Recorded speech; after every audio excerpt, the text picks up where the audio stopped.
역사를 보면 사회 발전은 직선으로 전진하지 않습니다. 중단 없는 발전의 길을 달려가다가도 때로는 반동이 나타나 퇴보의 과정을 겪기도 합니다. 이런 과정을 거치면서 많은 사람들, 특히 지식인들은 발전의 영속성을 담보할 수 있는 방안에 주목해 왔습니다. 그것은 성공한 개혁의 성과를 바탕으로 국가 운영을 시스템화하는 것입니다. 어떤 나라에서는 이런 시도가 성공했지만 어떤 나라에서는 헛된 노력으로 끝났습니다. 저는 그 성공과 실패를 결정짓는 것은 긍정적 유산을 제도화할 수 있는 사회 구성원들의 능력에 달려있다고 봅니다.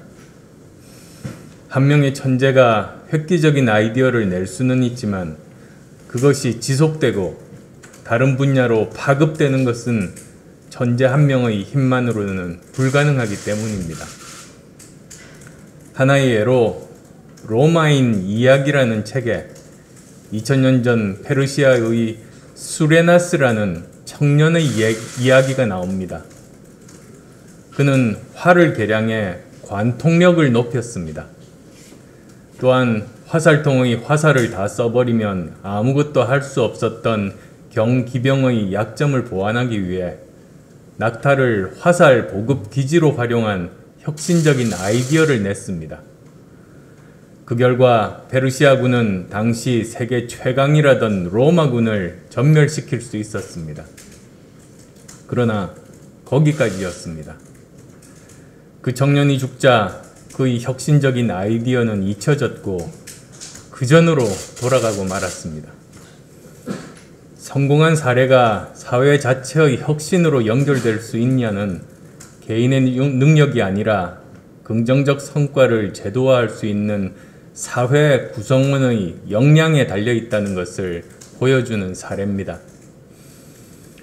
긍정적 유산의 계승뿐만이 아닙니다. 부정적 유산의 청산도 마찬가지입니다. 많은 나라에서 국민들은 물리력을 통해 독재자를 몰아내기도 했고 선거를 통해 잘못한 정권을 무너뜨리기도 했습니다. 그런데 이 성과가 진정한 민주주의로 진전될 수 있느냐는 각국의 사정에 따라 달랐습니다. 미국, 영국, 프랑스의 시민혁명은 민주주의로 가는 길을 닦았지만 아랍 국가들에서는 봄은 왔으나 봄 같지 않은 상황이 여전히 지속되고 있습니다. 연성 독재가 그전의 강성 독재를 대신하고 합법의 탈을 쓴 교묘한 통제가 민주주의를 빈 껍데기만 남게 만들었습니다. 독재자 한 사람만 바꾸면 모든 것이 바뀔 거라는 생각, 나쁜 정권만 끝내면 모든 것이 자동으로 해결될 거라는 국민들의 순진한 믿음과 총체적인 개혁 역량 부족 때문이었습니다. 저는 지난 3년 반 동안 문재인 정권의 행태와 야권의 대응 방식을 통해 이런 모습들을 적나라하게 목격했습니다. 심지어 이 정권은 이런 성향을 교묘하게 이용하기까지 합니다. 누군가를 가짜 개혁의 상징으로 내세워 지지층을 결집시키고 그러다가 국민적 반발이 일어나면 사퇴시키거나 자제시키는 방법으로 위기를 모면해 갔습니다. 즉, 잘못된 노선과 실패한 정책의 문제를 단지 특정 인물에 대한 호불호의 문제로 바꿔버려 문제의 본질을 호도하고 정권에 대한 국민적 분노는 잦아들게 만들었습니다. 민주도 개혁도 아닌 거짓과 위선의 정권인데도 여전히 민주화 개혁의 탈을 뒤집어쓰고 그런 척 행세하고 있습니다.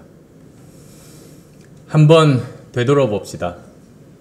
문재인 정권은 조국을 소위 검찰개혁의 상징으로 내세워 지지층을 결집시켰습니다.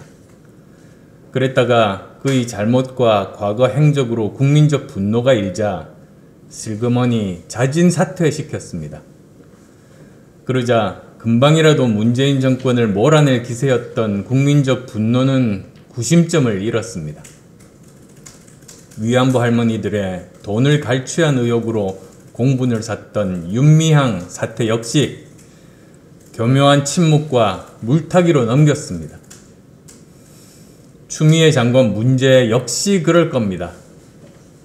민주주의를 파괴하고 법치를 붕괴시키고 헌법 정신마저 부정하는 법무부 장관이지만 공수처가 출범하고 나면 검찰개혁 완수했다고 박수치며 내보낼 것입니다. 그러면 지금까지의 야권 투쟁 역량으로 봤을 때 어떤 일이 일어나겠습니까? 가뜩이나 조직화되지 못한 투쟁 동력은 약화되고 정권 교체를 위한 국민적 여망은 또다시 허공을 맴돌 것입니다. 야권은 공만 쫓아다니다 사람은 놓쳐 고를 먹는 논두렁 축구팀 신세가 될 수 있습니다. 박원순, 오거돈 성추행 범죄 의혹 때도 그랬고 라임, 옵티머스 사건도 그런 양상으로 흘러갈 것입니다. 따라서 야권은 구적폐보다 몇 배는 더한 문재인 정권의 신적폐를 근본적으로 제도적으로 청산하는데 지혜와 힘을 모아야 합니다. 야권의 싸움은 적폐의 상징으로 지목된 몇몇을 끌어내리는 것을 넘어 대한민국을 근본적으로 혁신하는 것을 목표로 해야 합니다. 미운 놈 몇 명만 손보는 것으로는 아무것도 바뀌지 않습니다. 이러한 야권의 목표를 달성하기 위해 정권 교체를 목표가 아닌 수단으로 생각하는 발상의 전환이 필요합니다. 정권을 바꾸는 것 자체가 목표가 아니라 바뀐 정권이 대한민국의 영속적인 발전을 위한 기초를 닦는 것이 목표가 되어야 합니다. 그렇게 하기 위해 야권 스스로가 변화하고 혁신해야 합니다. 저는 얼마 전 범야권 혁신 플랫폼을 만들자고 제안드렸습니다. 그 시작으로 범야권 끝장 토론을 통해 야권이 무엇을 어떻게 혁신할 것인지에 대한 비전 경쟁을 하면서 정권 교체를 위한 공통 분모를 찾아보자고 말씀드렸습니다. 이런 말씀 드렸던 것은 야권 스스로 내부 혁신을 통해 문재인 정권 적폐의 완전한 청산과 국가 혁신을 주도할 수 있는 도덕적, 정책적 역량을 키우자는 취지였습니다. 다시 한번 정권 교체를 바라는 모든 분들께 호소합니다. 우리 스스로가 혁신을 통해 비판의 자격을 갖춥시다. 우리 스스로가 정책적 역량을 키워 더 나은 대안을 제시합시다. 이렇게 만든 도덕적, 정책적 우위를 바탕으로 문재인 정권 신적폐 청산 범국민 운동을 벌여나갈 것을 제안합니다. 정권 교체의 전 단계로 지금부터라도 대한민국의 변화와 혁신을 바라는 모든 국민들과 함께 적폐 청산 운동을 벌여나갑시다. 지금 썩은 뿌리를 뽑지 않으면 정권이 바뀐다 해도 반동과 퇴행의 무리들은 미래로 가는 대한민국의 뒷덜미를 잡아채고 국정의 발목을 잡고 놓아주지 않을 겁니다. 저는 지금 야권에게 주어진 시대적 과제와 국민적 요구는 문재인 정권 신적폐 청산 운동이라고 단언합니다.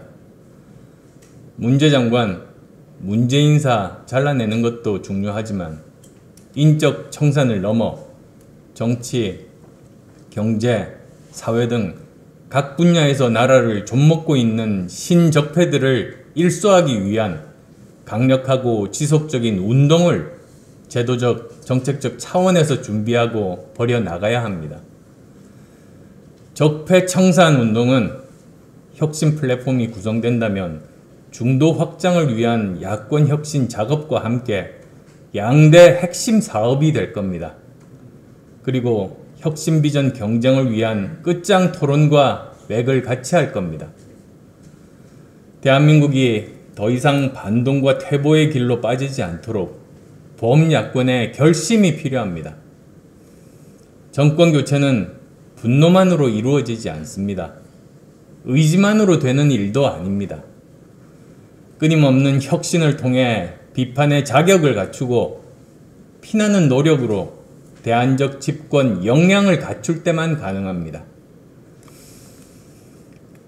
내년 보선에서 정권 교체의 기틀을 만들고 내후년에 반드시 정권 교체를 이뤄내기 위해 야권은 협력하고 혁신해야 한다는 저 안철수의 간절한 호소에 귀 기울여 주실 것을 야권의 가슴 뜨거운 모든 분들께 말씀드립니다.